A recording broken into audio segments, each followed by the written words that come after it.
How to use Discord's Family Center with your teens. In 2015, Discord was launched as a forum for gamers.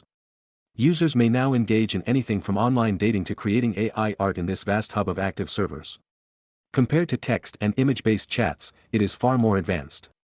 Users of Discord can establish close relationships with one another by live broadcasting their audio and video. Parents have a right to be concerned about the friends their children are making because anyone above the age of 13 is eligible to sign up.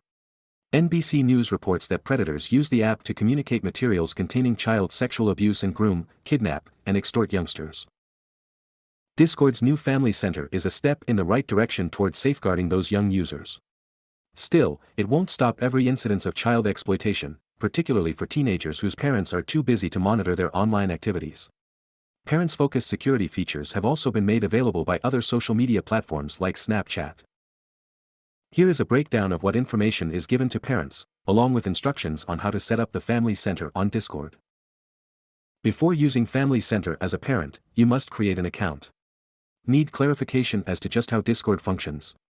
Don't worry, we will show you how in this video. Consider having a conversation with your child about the value of online safety and why these security settings are necessary after you've opened an account. The parents' and the child's accounts must agree to the Family Center's terms of service. Go to User Settings and then choose Family Center. Here, your teen will need to share a time-sensitive QR code for you to scan and complete the activation process.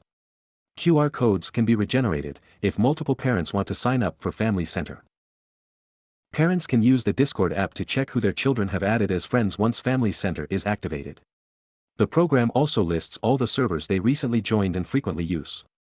The list also includes anyone the teen called or texted, individually or in group chats. You can check on this information during the week inside of the app, and Discord will send you an email every week with a summary of the data. Keep in mind that an archive of this activity isn't available to you in the long term, so parents should save these weekly emails. Even though parents are now able to see who their teens are chatting with on Discord, whatever is happening in their DMs, voice calls, and video chats remains hidden.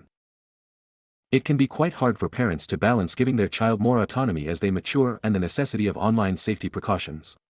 Parents of teenagers who use Discord should consider activating Family Center, even if it doesn't provide complete peace of mind.